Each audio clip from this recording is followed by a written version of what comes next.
नमस्कार दोस्तों SSC CGL 2024 tyre 1 से रिलेटेड एक और सेट है, सेट नंबर 13, जिसके बारे में हम बात कर रहे हैं। इससे पहले 12 सेट्स के बारे में जो है हम लोग बात कर चुके हैं। तो स्क्रीन पर जो पहला क्वेश्चन है वो आपको शो हो गया होगा। क्या बोल रहा है ये आपसे, आपको इनकरेक्टली स्पेल्ड वर्ड बताना है। तो यहाँ पर अगर मैं देखूँ तो फर्स्ट ऑप्शन लिखा है अपॉर्चुनिटी। अपॉर्चुनिटी की स्पेलिंग बिल्कुल सही है। फिर सेकंड ऑप्शन है मोटिवेशनल। मोटिवेशनल की स्पेलिंग भी बिल्कुल सही है। नेक्स्ट है री इन्फोर्समेंट। देखिए री इन्फोर्समेंट की स्पेलिंग भी बिल्कुल सही है। बेसिकली री इन्फोर्समेंट का मतलब क्या होता है, किसी भी चीज़ को बहुत ज़्यादा स्ट्रोंगर बनाना। तो making something stronger is known as what, reinforcement. Next option क्या है एट्रीब्यूट्स। एट्रीब्यूट्स की स्पेलिंग जो है ना वो बेसिकली गलत है, क्योंकि एट्रीब्यूट्स की स्पेलिंग में डबल टी आता है। तो ये क्या होगा, ATTRIBUTES।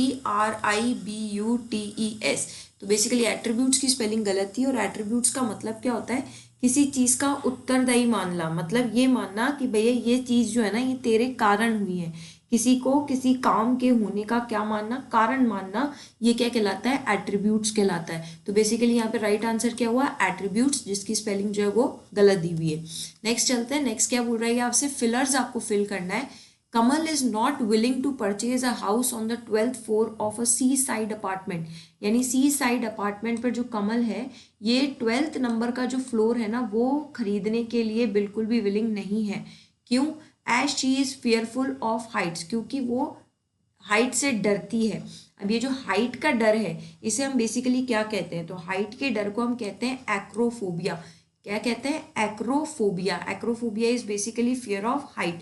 क्लॉस्ट्रोफोबिया क्या होता है, फियर ऑफ, मतलब कहते हैं ना क्लोज स्पेसेस का डर, बंद जगहों का डर क्या कहलाता है, क्लॉस्ट्रोफोबिया। तो fear of closed spaces is known as what, claustrophobia. Next option क्या है, सोशियोफोबिया। सोशियोफोबिया बेसिकली होता है सोशल प्लेसेस पर जाने का डर। सोशल प्लेसेस यानी जहाँ बहुत सारी भीड़ वगैरह इकट्ठी हो ना वहां जाने का डर। हीलियोफोबिया, हीलियो मीन्स सन होता है, तो फियर ऑफ सन, ये फियर ऑफ सन है ना, गर्मियों में सबको ही होता है कि धूप में जाएंगे तो काले पड़ जाएंगे, टैनिंग हो जाएगी, ये सब है ना हीलियोफोबिया के अंदर ही आता है। तो heliophobia is what, basically fear of sun. तो यहाँ पर हाइट के डर को हम क्या कहेंगे, एक्रोफोबिया। चलिए आगे बढ़ते हैं। नेक्स्ट क्या कह रहा है ये, एंटोनिम बताना है बारबैरिटी का। तो पहले तो बारबैरिटी का मतलब पता हो, तो बार बार ऐसी असभ्य हरकतें क्यों करता है वो, कैसे याद रखेंगे, बार बार ऐसी असभ्य या जो निर्दयी होता है ना उसको हम कहते हैं बारबैरिटी। नेगेटिव वर्ड है ये, राइट। तो बार बार ऐसी असभ्य हरकत या ऐसे निर्दयीपना क्यों दिखाता है वो, तो निर्दयी को या असभ्य को क्या कहते हैं, बारबैरिटी। ऑप्शन पे चलते हैं। कैलस का मतलब भी निर्दयी होता है, यानी कि ये बारबैरिटी का क्या है, सिनोनिम है। कम पैशन का मतलब होता है, कहते हैं ना किसी के प्रति सिंपति दिखाना। तो कैसे याद रखोगे, कम पैशन होते हुए भी वो क्या दिखाता है, दूसरों के प्रति सिंपथी दिखाता है। कम पैशन होते हुए भी सिंपथी दिखाता है। राइवलरी का मतलब बेसिकली दुश्मनी होता है। कॉम्प्रोमाइज आप जानते ही हैं। तो यहाँ पर बारबैरिटी का एंटोनिम क्या हो गया, कम पैशन, और बारबैरिटी का सिनोनिम क्या हो गया, कैलस। चलिए आगे बढ़ते हैं। आपको बेसिकली पैसिव वॉइस बताना है। तो यहाँ पर मुझे विल अनाउंस दिख रहा है, तो विल भी अनाउंस्ड होना चाहिए। तो ये ऑप्शन होगा नहीं, ये ऑप्शन होगा नहीं, इन दोनों में विल भी अनाउंस्ड है। टुमारो से जो है वो सेंटेंस स्टार्ट नहीं होगा। तो बेसिकली मेरा आंसर क्या होगा, the winner will be announced by the team tomorrow. तो second option is my right answer. आगे बढ़ते हैं। क्या बोल रहा है, ईडियम बताना है, turn a deaf ear to. इसका मतलब होता है, टर्न अ डेफ ईयर का मतलब किसी को डिसरिगार्ड करना। डिसरिगार्ड यानी कहते हैं ना आपने अपने कान ही डेफ कर लिया, यानी सुने को अनसुना करना, वो कहलाता है डिसरिगार्ड, राइट। तो turn a deaf ear to का क्या मतलब हो गया, डिसरिगार्डेड। एट इंटरवल्स मतलब बीच बीच में। बाय एनी मीन्स यानी किसी भी तरीके से मैं ये काम करूंगा। और रिब्यूक का मतलब होता है किसी को क्रिटिसाइज करना, यानी किसी की क्या करना, निंदा करना इज रिब्यूक। तो यहाँ टर्न अ डेफ ईयर का मतलब क्या हो गया, डिसरिगार्ड करना। आगे बढ़ते हैं। क्या कह रहा है ये, अंडरलाइन सेगमेंट का आपको क्या बताना है, आपको सब्सटीट्यूशन बताना है। तो सेंटेंस पढ़ना पड़ेगा, पढ़ते हैं। The team always anticipate a bowling friend. Team हमेशा किसको एंटिसिपेट करती है, बोलिंग फ्रेंड को। Pitch on their easy victory. Now pitch for एक फ्रेजल वर्ब होती है, ये पिच ऑन नहीं होता, पिच फॉर एक फ्रेजल वर्ब होती है। और इस पिच फॉर का मतलब क्या होता है, किसी भी पर्पस के लिए अपन कोई काम करते हैं ना, यानी कि कोई पर्पस होना चाहिए। तो पर्पस के लिए कोई काम करना is known as what, pitch for. यहाँ पर एक वर्ड एंटीसिपेट लिखा है। बेसिकली एंटीसिपेट का क्या मतलब होता है, किसी भी चीज की एक्सपेक्टेशंस करना या फिर किसी भी चीज को प्रेडिक्ट करना, यानी पहले से पूर्वानुमान लगा लेना। तो यहाँ पर पिच ऑन नहीं आएगा, क्या आएगा, पिच फॉर आएगा कि भैया अपनी इजी विक्ट्री की पर्पस के लिए। तो हमारा right answer would be what, second option, pitch for their easy victory. चलिए आगे बढ़ते हैं। Don't let Dylan fool you. अब यहाँ पर बेसिकली आपको पैसिव वॉइस बताना है, तो पैसिव वॉइस अगर आपको बताना है तो यहाँ पर मुझे क्या दिखना चाहिए, don't do not be fooled मुझे दिखना चाहिए। अब देखो फर्स्ट ऑप्शन में तो डू नॉट हैव कहाँ से आ गया, नहीं आएगा ना। फिर नेक्स्ट ऑप्शन, क्योंकि डू डज तो कौन सा टेंस है, सिंपल प्रेजेंट टेंस है, तो यहाँ पर आपको बी की फॉर्म दिखनी चाहिए। डू नॉट एवर भी नहीं आएगा, डू नॉट बी फूल्ड ये सही है, डू नॉट बी फूल नहीं होगा, थर्ड फॉर्म आती है पैसिव में। तो हमारा राइट आंसर क्या हो गया, थर्ड ऑप्शन। चलिए आगे बढ़ते हैं। नेक्स्ट क्या है, कैन नॉट बी करेक्टेड, यानी जिसे आप करेक्ट ना कर पाओ उसे हम क्या कहते हैं। देखो करेक्ट से मैंने आपको कई बार ये वोकैब वाली वीडियोस में भी बताया, करेक्ट से आप करेजिबल जो है ना वो याद रखेंगे। देखो करेक्ट की स्पेलिंग का CORR यहाँ पर भी आ रहा है, तो जिसे करेक्ट ना कर पाए वो क्या कहलाता है, इनकरेजिबल। इनएलिजिबल का मतलब होता है आप इस चीज के लिए क्या हो, अयोग्य हो। इनक्रेडिबल का मतलब होता है अविश्वसनीय, यानी जिस पर विश्वास ना किया जा सके, जिसे आप अनबिलीवेबल कहते हैं। और इनलेजिबल यानी जिसे आप रीड ना कर सको, अपठनीय यानी जो पढ़ा नहीं जा सकता। That can not be read is known as what, illegible. तो यहाँ पर मेरा राइट आंसर क्या हो गया, इनकरेजिबल। चलिए आगे बढ़ते हैं। एपिटोम का ये आपसे क्या पूछ रहा है, एंटोनिम पूछ रहा है। तो पहले तो एपिटोम का मतलब बताओ। तो एपिटोम का मतलब होता है किसी भी चीज का परफेक्ट एग्जाम्पल, यानी किसी भी चीज को छोटा कर देना। बेसिकली है ना, किसी भी चीज के मॉडल को भी हम एपिटोम ही कहते हैं ना अपन, इसका मॉडल अपन ने रेडी किया है वो एपिटोम ही कहलाता है। एक्सपेंशन तो क्या हो गया, बड़ा करना, यही इसका आंसर होगा, क्योंकि मैंने आपको एपिटोम में कहा छोटा करना है ना, और यहाँ पर एक्सपेंशन में क्या हो जाएगा, बड़ा करना। प्रीसाइज इसका सिनोनिम है। एग्जॉर्ट का मतलब होता है किसी को एनकरेज करना, है ना, बोले तो ये कर सकता है, वो एनकरेजमेंट कहलाता है एग्जॉर्ट। और लूसिड का मतलब होता है जिसको आप आसानी से समझ सको। ट्रांसपेरेंट जो चीजें होती है ना उसको लूसिड कहते हैं। तो बेसिकली ट्रांसपेरेंट, पारदर्शी का क्या हो गया, ये सिनोनिम हो गया। तो एपिटोम इज छोटा करना, एक्सपेंशन इज बड़ा करना, तो एंटोनिम क्या हो गया, एक्सपेंशन। चलिए आगे बढ़ते हैं। नेक्स्ट क्या बोल रहा है ये, आपको बताना है यहाँ पर जिसमें एरर हो।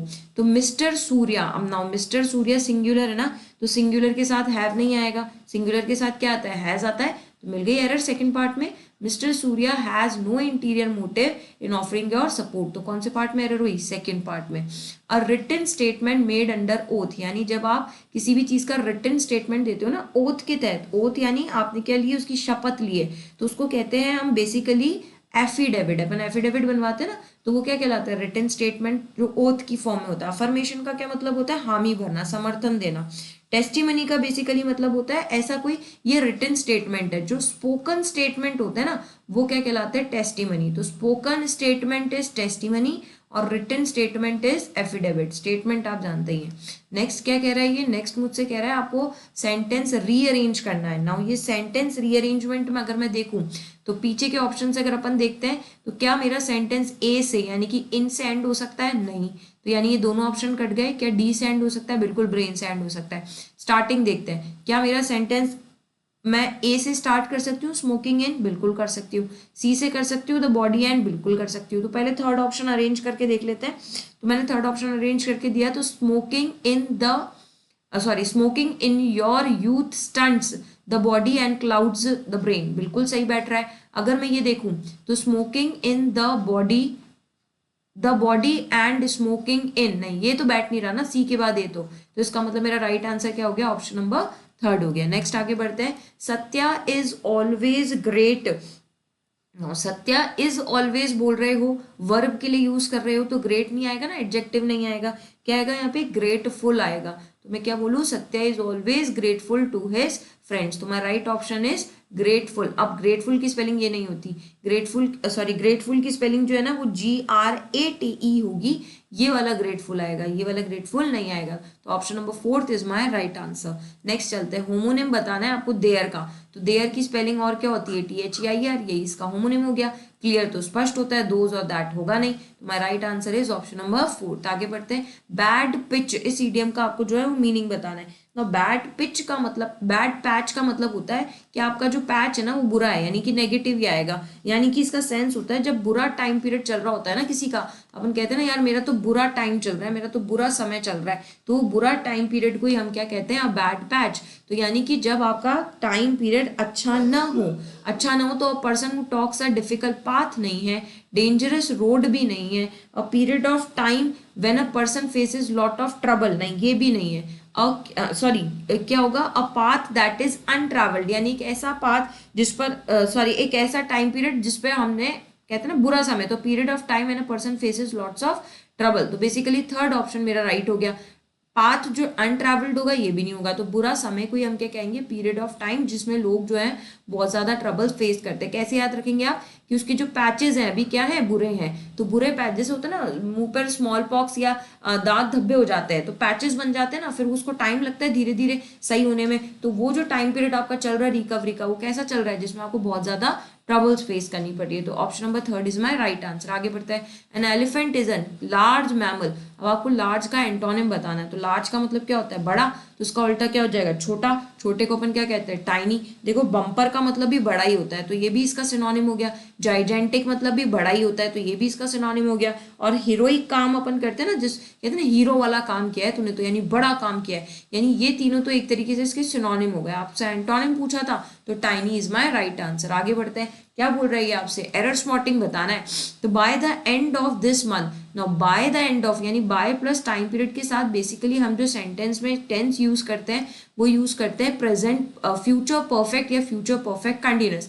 अब विल के बाद थर्ड फॉर्म नहीं आएगी ना, विल मॉडल है, मॉडल के बाद वर्ब की फर्स्ट फॉर्म आती है, तो क्या बोलना पड़ेगा, will have been working for 5 years, तो बेसिकली कौन से पार्ट में एरर हुई, थर्ड पार्ट में, जो कि यहाँ पर है सेकेंड ऑप्शन, तो विल हैव बीन वर्किंग होगा, तो my right answer is option number second. आगे बढ़ते हैं, the modern work is deliberately, antonym बताना है एम्बिगुअस का। नाउ एम्बिगुअस का बेसिकली मतलब होता है ऐसी कोई भी चीज जो अनक्लियर हो, अस्पष्ट हो ना, अगर अस्पष्ट है तो यहाँ पर डूबियस का मतलब भी क्या होता है, डाउटफुल होता है, तो ये भी एक नेगेटिव वर्ड हो गया, तो ये तो आंसर होगा नहीं। नेक्स्ट क्या बोल रहा है, ये बोल रहा है सर्टेन, सर्टेन का मतलब होता है ऐसी कोई भी चीज जो सर्टेन है यानी कि क्लियर है, स्पष्ट है, तो यही मेरा आंसर हो जाएगा। पजल का मतलब भी यही होता है, कंफ्यूजिंग, और वेग का मतलब भी क्या होता है, अनक्लियर, तो ये भी इसका क्या हो गया, सिनोनिम हो गया। एंटोनिम पूछा है तो certain is my right answer. आगे बढ़ते क्या बोल रहा है, ये मुझसे बोल रहा है मिस स्पेल्ड बतानी है कमिटी की। अब इनमें से कौन सी स्पेलिंग गलत है वो आपको बेसिकली बतानी है, तो यहाँ पर कमिटी की स्पेलिंग बिल्कुल सही है, प्रीवील्ड नहीं होता, प्रीवेल्ड होता है, तो यहाँ ई नहीं आएगा, ए आएगा, तो यही मेरा राइट आंसर हो गया, प्रीवेल्ड होगा, ठीक है। डेलिमा की भी सही है और एमिकेबल भी सही है, एमिकेबल का बेसिकली मतलब होता है फ्रेंडली नेचर, राइट, तो option number second is my right answer. आगे बढ़ते हैं, क्या कह रहा है ये, his mother never held a grudge, grudge का आपको एंटोनिम बताना है। नाउ ग्रज का मतलब होता है किसी के प्रति हीन भावना रखना, यानी कि किसी के प्रति क्या रखना, द्वेष भावना रखना, नफरत सी रखना, वो कहलाता है ग्रज। एंटोनिम बताना है मेल वॉलेंस, तो इसका सिनोनिम हो गया, इसका मतलब भी क्या होता है, किसी के प्रति द्वेष भावना रखना यानी कि नफरत रखना। रैंकर का बेसिकली मतलब होता है किसी के प्रति कड़वाहट रखना, है ना, यानी कि बिटरनेस नेचर किसी के प्रति रखना। रेवल्शन का क्या मतलब हो जाएगा, रेवल्शन का मतलब भी किसी के प्रति द्वेष भावना रखना ही कहलाता है, यानी कि ये सारे तो बेसिकली इसके क्या हो गए, सिनोनिम हो गए। एंटोनिम पूछ रहा है तो बेनिवोलेंस इसका राइट आंसर होगा। बेनिवोलेंस का मतलब क्या होता है, बेसिकली किसी का परोपकार करना, किसी का हित चाहना, वो क्या कहलाता है, बेनिवोलेंस, तो benevolence is my right answer. Video stop कर एक बार आप इस क्लोज टेस्ट को जरूर पढ़ें, फिर अपन इस क्लोज टेस्ट के बारे में जो है फ्रेंड्स बात करते हैं। कमेंट सेक्शन में मुझे इसके आंसर्स जरूर से कमेंट करें। देखो क्या कह रहा है ये, sleeping, dreaming and waking are 3 important dash for ordinary humans.